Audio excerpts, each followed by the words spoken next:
Est-ce que ça t'est déjà arrivé d'aller faire un footing et au bout de 10 minutes d'être complètement essoufflé et de te dire allez, tout est dans le mental, je continue, j'y vais. Alors que pourtant t'as la sensation qu'à tout moment ton cœur il te lâche. Oui?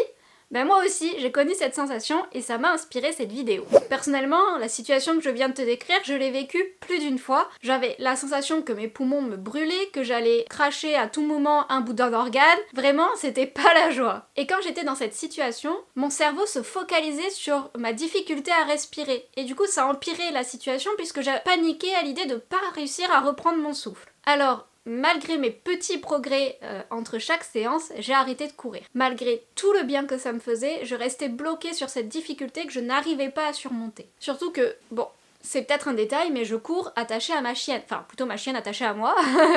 Je cours avec Maë, parce qu'elle a besoin elle aussi de courir, et puis c'est un moment qu'on partage toutes les deux, mais en plus de gérer mon souffle, du coup je dois aussi gérer ma chienne, c'est-à-dire que elle m'emporte un petit peu, parce qu'elle fait presque la moitié de mon poids, mine de rien, et c'est vrai qu'il y a une certaine traction entre nous deux, et il faut aussi réussir à la gérer, parce que si elle va trop vite, elle m'emporte et moi je décolle vers les étoiles.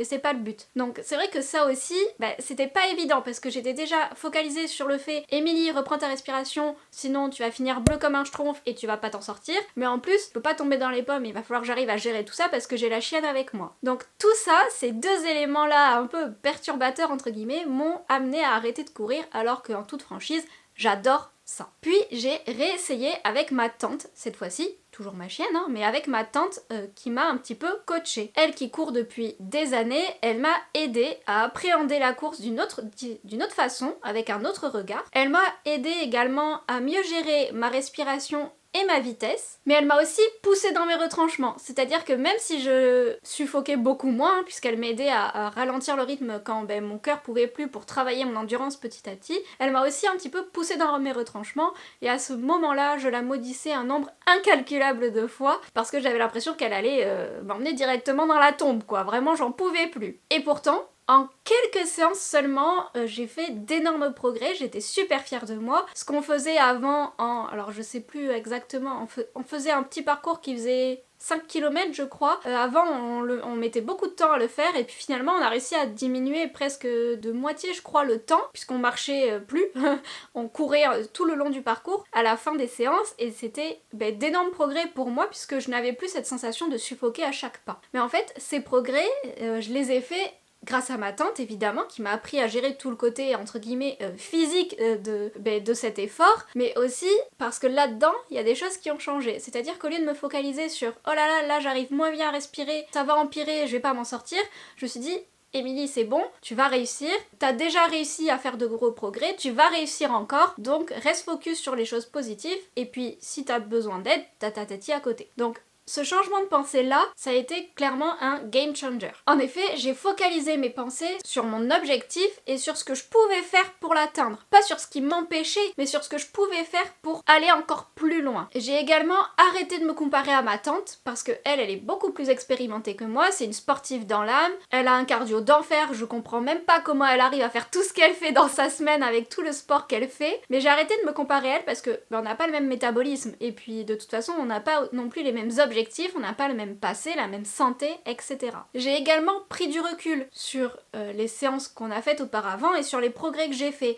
Et de prendre cette hauteur pour avoir une vision d'ensemble sur tout mon parcours, ça m'a aussi également aidé à changer mon état d'esprit et à être beaucoup plus dans une démarche de croissance et d'atteinte de mon objectif plutôt que dans une démarche de oh j'y arriverai jamais parce qu'il y a ça qui me bloque. Bref, tout ça pour dire que finalement, on a tous connu une situation un petit peu semblable en étant dans l'entrepreneuriat. Et je suis certaine que toi aussi, tu as connu une situation similaire. Ou alors, tu risques bientôt d'en faire l'expérience, surtout si tu viens de te lancer dans l'entrepreneuriat. Comment ça? Pourquoi je t'ai raconté toute cette histoire? Eh bien, cette histoire que je viens de te raconter, qui est la mienne, m'a également permis d'avancer dans mon aventure entrepreneuriale. Parce que quand tu es entrepreneur, tu es amené à avoir différents problèmes au quotidien parce que tu dois gérer différentes choses. Par exemple, tu dois comprendre tes obligations administratives, relancer une facture impayée, gérer ta relation avec tes clients, assurer des missions qui s'annoncent plus longues et plus fastidieuses que prévu. Bref, c'est souvent sportif l'entrepreneuriat. C'est pas un marathon, c'est pas un sprint,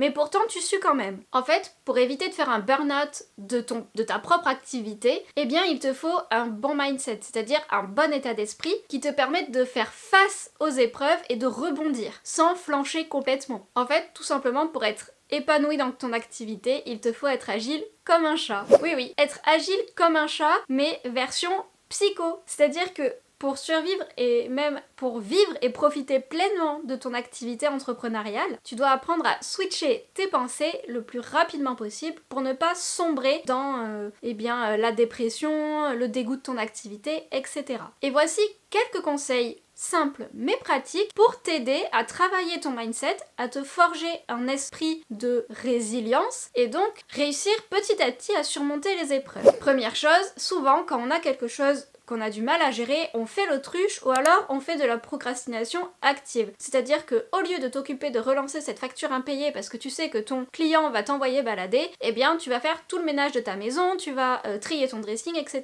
C'est-à-dire que tu ne fais pas rien, mais tu ne t'attaques pas à ce qui te préoccupe. Eh bien, au lieu de faire ça, il faut réussir à prendre tes responsabilités en main, à taper du poing sur la table et à faire la part des choses. Attaque-toi vraiment au problème. Tu vas voir, c'est comme un pansement. Au début, quand tu l'arraches d'un coup, ça picote un peu, mais finalement, t'es bien soulagé. Deuxième conseil, ne t'appuie pas sur tes propres forces. Qu'est-ce que ça signifie? Eh bien, pauvre petit être humain que tu es, que nous sommes tous, on ne peut pas tout connaître, tout savoir, avoir la solution à tous les problèmes. Sinon, le monde ne serait pas tel qu'il est aujourd'hui. Puisque toi, tu ne connais pas tout, mais que tu as certaines connaissances sur un sujet bien précis, n'hésite pas à t'entourer de personnes qui, comme toi, ont une connaissance sur un sujet bien précis mais différent de toi. C'est-à-dire que tu fais appel, entre guillemets, à l'intelligence collective et à l'expérience collective. Évidemment, entoure-toi de personnes en qui tu peux avoir confiance, mais n'aie pas peur de demander de l'aide à des personnes qui en savent un peu plus sur toi sur un sujet ou qui ont connu une expérience similaire à la tienne mais qui s'en sont sortis pour savoir comment ils ont fait, quelle est leur démarche, qu'est-ce qu'ils ont appris de cette épreuve. Demander de l'aide, c'est pas du tout un signe de faiblesse. Bien au contraire, c'est un signe de courage et d'humilité. Parce que c'est pas évident dans ce système, dans ce monde où on est très individualiste, d'aller voir les autres et de leur dire écoute, j'ai besoin d'aide, je sais que toi tu peux m'aider parce que tu as les connaissances. Donc demander de l'aide, c'est pas faire preuve de faiblesse et d'incompétence,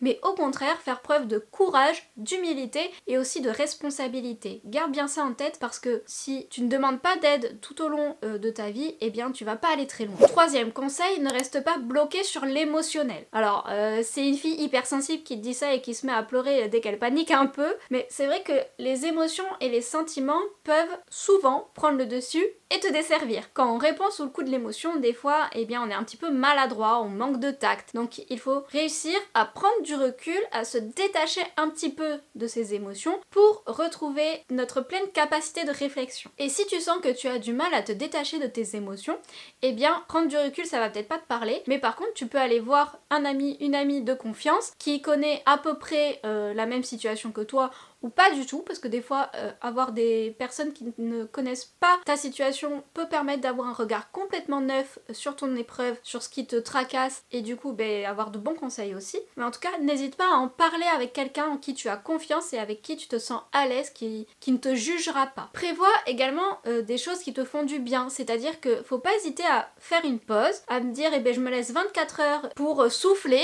pour remettre un petit peu d'ordre dans mes idées et pendant 24 heures si tu peux te le permettre, tu travailles pas, c'est-à-dire que tu vas par exemple promener tes animaux si tu en as, tu vas dessiner, faire de la peinture, bricoler, peu importe, faire quelque chose qui te fait du bien, lire au soleil, aller faire une randonnée, peu importe, quelque chose qui te permet de déconnecter. Et tu vas voir que ton cerveau, lui, en arrière-plan, il va travailler pour toi, il va remettre les choses dans les bonnes cases et tu vas revenir plus posé, plus tranquille, plus apaisé. Et le fait d'être apaisé, eh bien ça va t'aider du coup à mieux gérer cette situation puisque émotionnellement, tu t'es un petit peu détaché de la situation. Quatrième et dernier conseil, eh bien c'est de ne pas camper sur tes positions. Comme je l'ai dit tout à l'heure, tu ne peux pas tout savoir, tout réussir, tout connaître, et il est parfois important et nécessaire de changer ta façon de voir les choses, de changer ton approche, ou tout simplement de voir les choses différemment. Tu l'auras compris, je pense, l'état d'esprit a une influence énorme sur notre capacité de réflexion et notre capacité de réagir, d'action. Il est donc indispensable, à mon sens, d'identifier tes pensées destructrices ou réductrices et de les remplacer par des pensées plus constructives. On dit souvent que le cerveau est composé de vases communicants, c'est-à-dire que plus tu le remplis de bonnes choses, moins il y a de la place pour les mauvaises. Et il faut apprendre à changer, entre guillemets, de vase, c'est-à-dire que tu dois apprendre à switcher tes pensées le plus rapidement possible. Après, ça ne veut pas dire que tu n'as pas le droit d'être mal, que tu n'as pas le droit d'être triste. Pas du tout. Tout ça, ce sont des sentiments qui sont nécessaires dans ton cheminement, mais il ne faut pas que ça soit les parties majoritaires de ton parcours, si tu vois ce que je veux dire. Tu sais, l'entrepreneuriat, c'est clairement comme une course, comme je l'ai dit. C'est pas un marathon, c'est pas un sprint, mais ça reste une course. Et pour réussir ta course et en profiter pleinement, eh bien tu dois t'entraîner pour faire preuve d'endurance et de persévérance. Même si au début tu suffoques parce que ton activité décolle pas comme tu le souhaites, parce que c'est dur, parce que